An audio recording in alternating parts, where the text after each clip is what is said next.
ikaw lahat ang bumalikat niyan. Ultimo, yung mga nangyaring pagkakautang, nung pinalibing mo yung asawa mo, yung mga anak mo, may utang ka sa punerarya, may utang ka sa ospital, may utang ka pa kung saan kayo kumukuha ng pagkain, hindi ba? Opo. Oh, ano na? Paano mo na dinadala lahat yon, Minerva? Ay, Paano sabi na? ko nga po, hindi pagkakaloob sa akin ng Panginoon Diyos kung hindi ko kayang dalahin. Oo. Oh. Tinanggap ko lahat Oo. yon. Ay di, Panginoon Diyos lang din ang makakatulong sa akin. Daya ng tatay mo. Kaya niya pala ako iniwan. Kasi ang daming problema, ang daming sakit ang kakaharapin ko sa inyong mga anak namin.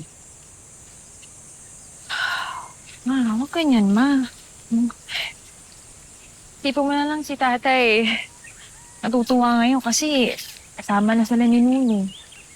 Paborito niya anak. Oo nga. Kailangan pa natin ipagdasal ang kapatid mo. Baka mamaya, naliligaw pa ang kaluluwa niyo. Ma, okay ng Diyos. Pero, pwede ba tayo magkaso dun sa may-ari ng baril? May nakausap akong abogado.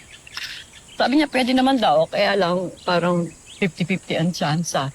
Kasi, yung kapatid mo lasing, inagaw yung baril, kaya yung biglang pumutok. Ma, parang hindi na nauubos yung subok sa pamilya.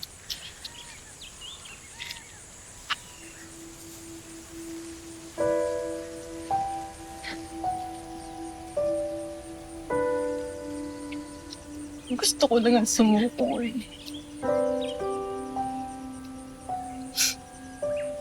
Kaso pakiramdam ko, wala akong karapatan.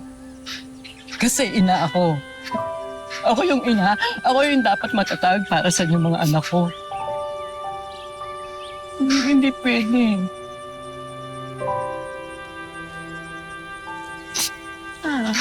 Sana lang talaga bigyan pa ako ng lakas ng Diyos. Hanggat di ko naaayos ang buhay ninyong lahat na magkakapatid.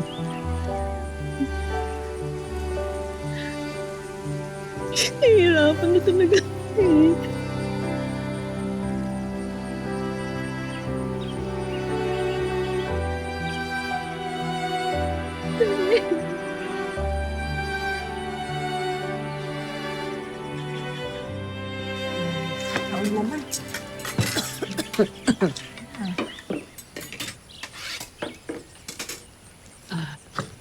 Ma!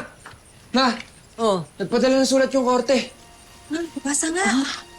Tumatawag nga raw yung fiscal kay Delia ng isang araw, kaso wala siyang load. Wala din naman akong pera, kaya hindi ko nabalikan yung fiscal. Anong sabi ate? Ma, panalo. Totoo? Ma, panalo si Puting sa kaso. Ito sabi wherefore premises, consider judgment is hereby rendered.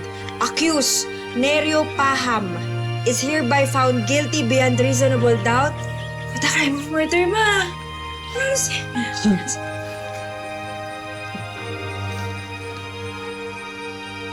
Diyos ko, maraming salamat po.